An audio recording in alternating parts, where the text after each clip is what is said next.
Bonjour chers amis traders, comme chaque fin de semaine, analyse rapide du Bitcoin, du DAX, du CAC 40, de l'euro-dollar et du SP500 pour la semaine à venir, en mode investissement et en mode trading. On va être extrêmement rapide cette semaine puisqu'il s'est pratiquement rien passé sauf pour le CAC 40. Donc c'est pas la peine non plus de faire des vidéos qui durent des plombs juste pour dire la même chose que la semaine dernière. Toutefois, comme on est en période de vacances et qu'on va voir donc, sur le calendrier économique de la semaine à venir qu'il ne se passe pas grand chose non plus en termes d'annonces, peut-être voilà, l'IPC sur la zone euro qui peut être impacté légèrement les news, enfin la partie volatilité vendredi sur l'heure du midi, mais sinon pas de news de la BCE, pas de gros événements a priori, quelques statistiques, mais rien de bien méchant. Et donc on va voir que ça n'a pas eu beaucoup d'impact non plus cette semaine, donc on peut vraisemblablement penser que la semaine prochaine ça sera à peu près la même chose. Pas d'impact donc sur les cours. Donc on commence tout de suite avec le Bitcoin exprimé en euros. Donc on voit sur une base, on va regarder sur une base weekly. Sur une base weekly, on est toujours dans ce scénario que j'avais envisagé, voilà, de latéralisation dans ce rectangle-là, peut-être même un retour sur le point consensuel aux alentours des 20 500. Donc on l'a légèrement corrigé cette semaine, mais vraiment, quand on regarde en journalier, c'est vraiment pas méchant. On s'inscrit toujours dans le rectangle dont je parlais juste avant. Donc pour l'instant, il n'y a strictement rien à dire de particulier sur Bitcoin, qui toujours sur une base weekly est haussier. On le voit avec le RSI au-dessus de sa zone des 50 là, et le RSI qui fait pareil. Donc il reste pour l'instant aussi, il peut encore latéraliser un petit peu, peut-être avant de partir, ou il va même encore latéraliser avant de plutôt redescendre. Moi, c'est plutôt mon scénario privilégié quand je vois l'absence de gros forts, enfin de fort volume dans la phase de montée. Bon, à voir. Mais l'état actuel des choses, ce que je disais la semaine dernière est rigoureusement applicable encore pour cette semaine, à fortiori si en plus il ne se passe pas grand chose en termes de nouvelles économiques la semaine prochaine. Pour ce qui est du DAX, eh bien lui, il a latéralisé, il n'a vraiment pas fait grand chose. Il a regardé sur la semaine, on n'a rien du tout, voilà, on latéralise, il ne se passe rien. Donc le scénario que j'envisageais la semaine dernière est toujours d'actualité, à savoir que on est dans une phase potentielle de hausse, mais avec un point consensuel assez important ici. On risque de latéraliser un petit moment avant de rejoindre à minima donc ce point-là de 16 360 et de voir ce qui se passe.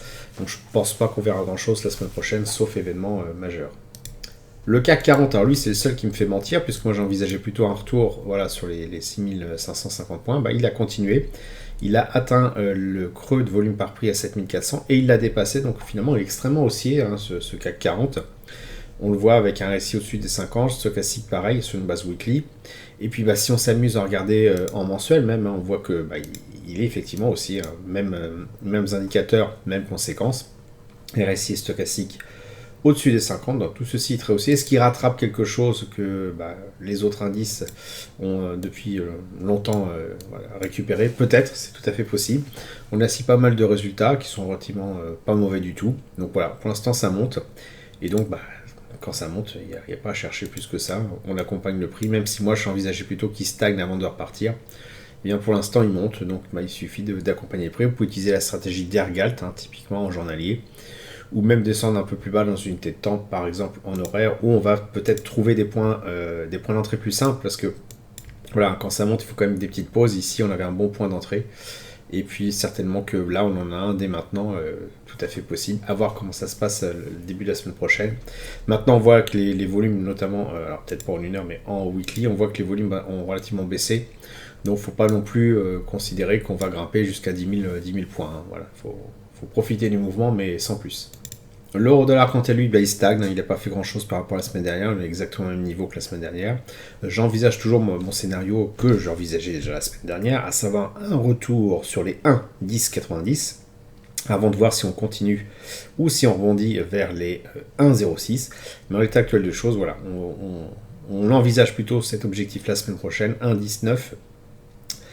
Et il se peut aussi que le prix se mette à stagner tout simplement parce qu'il ne se passe rien du tout en ce moment. On a l'impression que les marchés sont dans l'attente de quelque chose. Et donc on peut se mettre à osciller encore comme ça pendant un petit moment. Donc, pas évident de trader dans ces conditions. Je pense que le plus simple, c'est de profiter des vacances de Pâques et tout simplement se reposer. Enfin, le SP500, comme je vous disais en début de vidéo, il ne se passe pas grand-chose. Le SP500 non plus n'a pas fait grand-chose. Il est toujours dans ce rectangle de latéralisation, autour d'un pic de volume par prix assez conséquent. Et là, on ne peut pas faire grand-chose, on ne peut même pas envisager un scénario soit sorti à la hausse, soit à la baisse, tout simplement parce que pour l'instant, il ne se passe rien du tout. Voilà donc une vidéo un peu plus courte que d'habitude, mais tout simplement parce qu'il ne se passe pas grand chose et qu'il ne faut pas forcer le destin non plus quand il ne se passe rien. Donc reposez-vous, reposons-nous pour ces vacances de Pâques. Si vous avez apprécié cette vidéo, merci de laisser un pouce pour m'encourager à continuer. Abonnez-vous à la chaîne YouTube pour ne rater aucune nouvelle publication. Je vous dis merci et à bientôt sur le blog.